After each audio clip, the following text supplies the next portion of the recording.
الحمد لله والصلاة والسلام على رسول الله وعلى آله وأصحابه ومن والاه. اللهم لا علم لنا إلا ما علمتنا إنك أنت العليم الحكيم. اللهم انفعنا بما علمتنا وعلمنا ما ينفعنا. اللهم زدنا علما. اللهم إنا أصبحنا نشهدك ونشهد حملة عرشك وملائكتك وجميع خلقك أنك أنت الله وحدك لا شريك لك وأن محمدا عبدك ورسولك.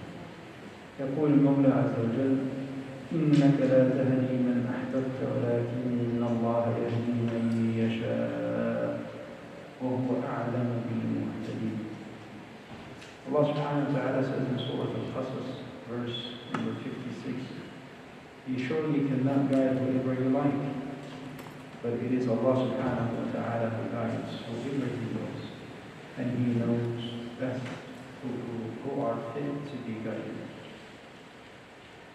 This ayah exclusively came to the Prophet Muhammad sallallahu alaihi wasallam, and it shows how keen and eager he sallallahu alaihi wasallam was for the guidance of all people, that he wanted goodness for people.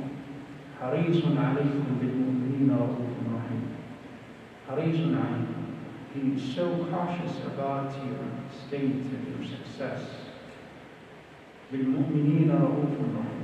That he is also so compassionate and so merciful to the believers.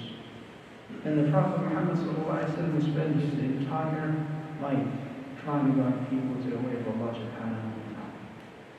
Again, he has to convey the message, but he also wanted good for everyone. For everyone.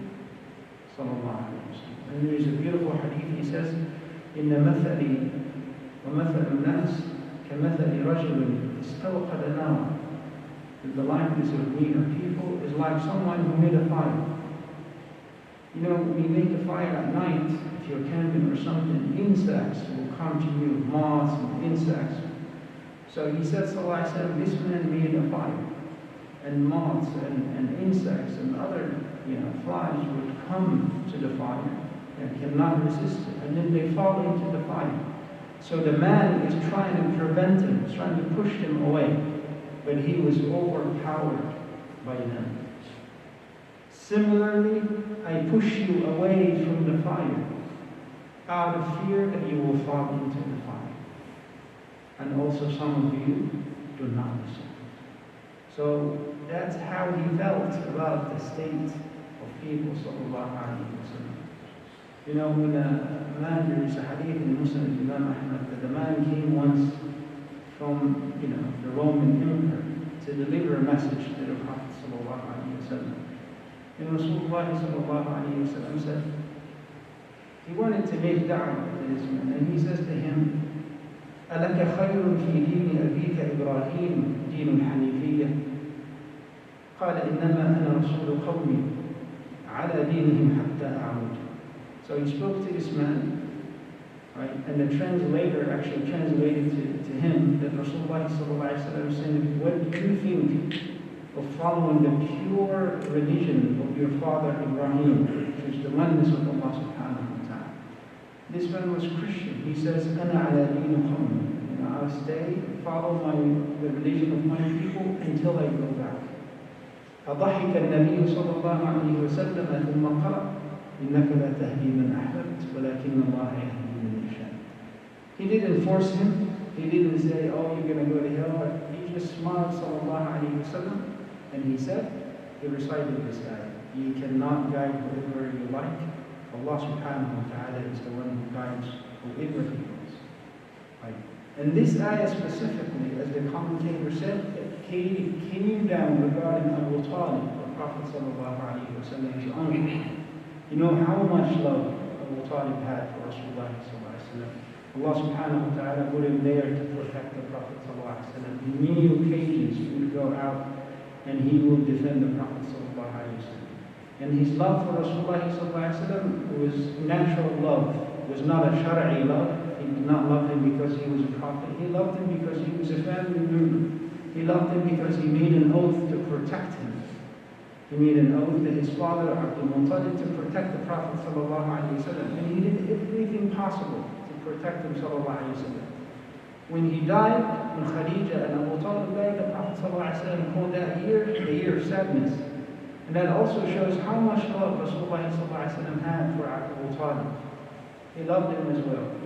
When Abu Talib was dying, Rasulullah sallallahu alayhi wa sallam went to him and he sat next to him.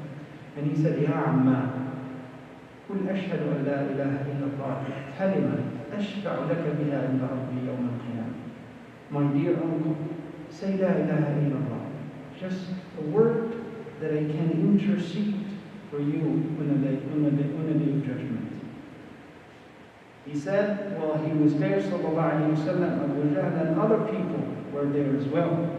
And from the other side, they were telling Abu Talib, Deenuka wa deenu abaik. You know, your religion and the religion of your forefathers, die on that religion. Right? And he, sallallahu alayhi wa sallam, kept asking his uncle to believe in Islam. And then his uncle, in one riwayah, it's actually mentioned in Sunan al-Tirmidhi, that Abu Talib said to the Prophet sallallahu alayhi wa sallam, Wallahi, لو لم يقولوا قالها جزعا من الموت لقررت بها عينك. If Quraysh wouldn't say that he said it out of fear of death, I would have said it. I would have made you happy, and I would have said it. And Ibn Hajar, in his commentary, he said, يقولها حبا في الله وليس إيمانا حبا في رسول الله وليس إيمانا بها. So he promised that if it wasn't for them to say that he's just saying it because he fears fire, I would have said. So he's saying that he would have said it out of love for Rasulullah sallallahu alayhi wa sallam, not necessary that he believed in it. فَشَاءَ اللَّهُ أَنْ لَا يُؤْمِنَ. So Allah subhanahu wa ta'ala will that this man, dies in that state. And with Abu Talib, there are also a couple of scholars, Sunni scholars, by the way, who said that Abu Talib said the Shahada. There's absolutely no strong recorded reference to that. And to be honest with you, this is something that we should not even, talk about deeply or contemplate on or having fight over. You see Muslims sometimes, they fight over these type of things, especially this matter. Allah subhanahu wa ta'ala is the judge on the day of judgment. You and I and everybody, from the past, future, from Adam until the end of time, everybody will stand before Allah subhanahu wa ta'ala and will be asked. Will be asked about what he did. So it shouldn't be a point of contentment between people. Allah subhanahu wa ta'ala protect us from that. So Allah subhanahu wa ta'ala said to the Prophet sallallahu alayhi wa sallam, and that applies to everybody as well, that you cannot guide whoever you like, but Allah subhanahu wa ta'ala is the one who guides whoever He wills. وَهُوَ أَعْلَمُ بِالْمُهْتَدِينَ. And He knows best who's fit to be guided. Because people sometimes they think that if Allah didn't guide me, then that's not my problem. He didn't guide me. No. It's you, if you like to be guided or not. It's you who want to be guided or not. Allah subhanahu wa ta'ala will never take guidance away from somebody who is seeking guidance. Never. Never.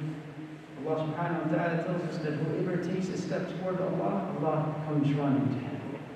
So if you want to be guided, Allah subhanahu wa ta'ala will guide you. Continue to monitor. جزاكم الله خير. سبحان ربك رب العزة عما يصفون وسلام على المرسلين.